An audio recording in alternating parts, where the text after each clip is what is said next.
What up, it's your boy Gio the Rican, and you're tuned into the first episode of Extended Engineer Etiquette, powered by Istandard Producers.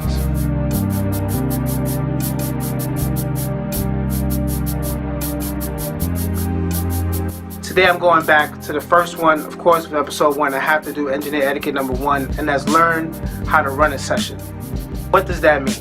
Now, the whole point of Engineer Etiquette was to kind of teach you guys, whether you're going to school for this or you've learned it through YouTube, the things that neither will teach you.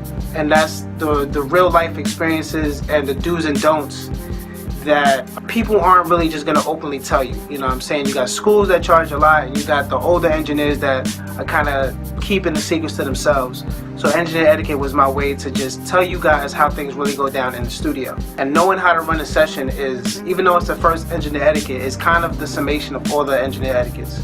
It involves communication, self-respect, knowing how to book a session, knowing how to time management and everything. But let's start with knowing how to run a session. Now, of course, when you book the session, if you have a small space, always tell them how many people that they could bring. It's not about maintaining dominance or just having control. It's just making sure that they know how many people they could bring, so that they don't, one, overcrowd your studio, and so that you don't open the door to about 10, 12 people too many. You know what I'm saying? So really just communicate that with them. Also, what I said in the original Instagram video was, it doesn't matter if they're a 16-year-old kid from the block that just started rapping, a 26-year-old gangbanger that just might rob your ass after the session, or a 35-year-old gospel singer. You have to know how to work with each and every one of them and everybody in between, all right? That comes with a whole bunch of different egos, a wide range of personality, an even wider range of side characters or entourage that you're gonna have to just learn how to work with. I don't want to say know how to deal with, but know how to work with them, okay?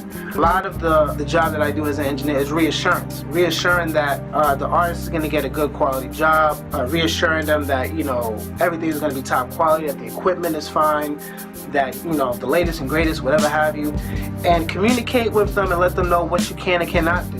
That's another thing that you have to really just get that off out the bat. If you don't know how to use auto-tune, don't wait until you load up the beat and it's like an R&B beat and you thought this guy was gonna rap the whole time, and he's like, yo, can you throw on some auto-tune on my voice, right?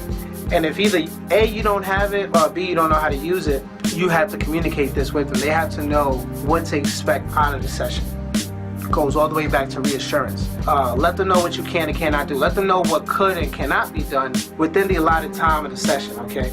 A lot of times these artists are gonna book 2-hour sessions. If you have a studio that has a 2-hour minimum, you will relate on this scale. If you run your own studio and you don't have a minimum, I suggest you have at least a 2 to 3 hour minimum. Here at Blue Note Stu BX, we have a 3-hour minimum, because I believe things just get done, and you have to make sure that the client knows that as well. If they book 2 hours and they want 5 songs done and mixed and mastered, you have to let them know that either A, that's not going to happen, or B, let them know what can happen. You know, I tell the clients, listen, I know you try to have 5 songs done, but like in 2 hours, that's really, really hard. Let's see how quick we can get through with one, and we'll just take it from there. Now, depending on the studio, some studios require that the artist pay for a official complete mix separately, right? But if you're in a studio that, you know, whatever time the client books, they can do whatever within that time. If they want to mix, they want to record, or both, tell them that. I tell my clients, listen, you know, this is a 3-hour minimum. In that 3-hour time, this is what you could do. We can record you, we can record as many songs as you want. I could do just quick, you know, rough mixes, and then, you know, you could do whatever you want. Send it to another engineer, come with me later, whatever.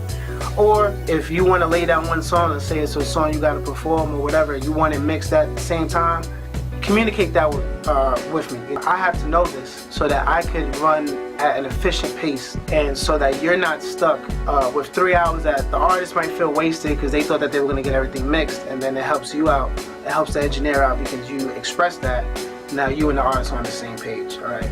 Now on the time management side, yes, the client booked the time. They're responsible for how to use their time.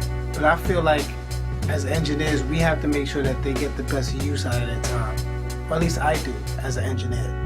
You know what I'm saying? So that goes down to, you know, knowing when to cut them off, you know, especially if they want a rough mix at the end of the session, especially if you have clients after, you gotta make sure you have time to clean up as well.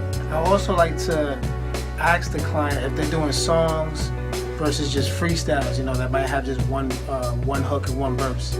Knowing that gives me a plan of attack, because if you have one song and let's say 2 freestyles that you want to do, we could probably knock that out in like 2 or 3 hours, easy. If it's a 3-hour session, then we could definitely knock that out. I'll just make sure we're either gonna take a break in between each songs to give a rough mix, or if you want to do that all at the end, that's your job to manage that time. If you have an older Pro Tools and you have to, bounce in real time, if you have to back up sessions, email sessions, things that are not just quick and easy, that factors into the whole studio time. When it comes down to what not to say, there's a million ways to say that take was whack without having to say, that take was whack. That verse, that verse was trash, or like whatever, you know what I'm saying? When it comes to just trying to get that level of communication together, because remember, you're recording this artist and you're working with these clients for hours at a time. You have to talk with them. You can't just be silent Bob the whole session. Think about different ways to say things, all about the word choice. I'm not gonna say, that take was trash. I would say, you're almost there. Let's go at it again, because I heard a mistake. The best is still in you. I think you're gonna nail it this time, especially if they are really having like a good take and they messed up. Keep that energy going. It's like, that was dope, one more time, but you got it though, let's do it. Let them know that you're there for them, because you have to make sure that you're creating an environment that's peaceful, that you're in control of, because if you tell, the 26-year-old gangbanger that his shit is whack some type of way, if he want to rob you right then and there because you said some crazy stuff out of your mouth, you know what I'm saying? That's all how you handle that situation. The 35-year-old gospel singer, if they feel like you are unprofessional, they could tell the whole church, the whole congregation, the whole neighborhood of like, this kid that recorded me, man, he's just not really good. He's just not really good. People spread bad news faster than they spread good news. You know what I'm saying? When people have a horrible time at a restaurant, they're more likely to tell about 10 people versus when people have a good time at a restaurant, they'll probably tell 3 or 4. So it's all comes down to how you run the session, man. And that's the Extended Engineer Etiquette, man, powered by istandard, Gio the Rican, live at Blue Note Stu BX, Web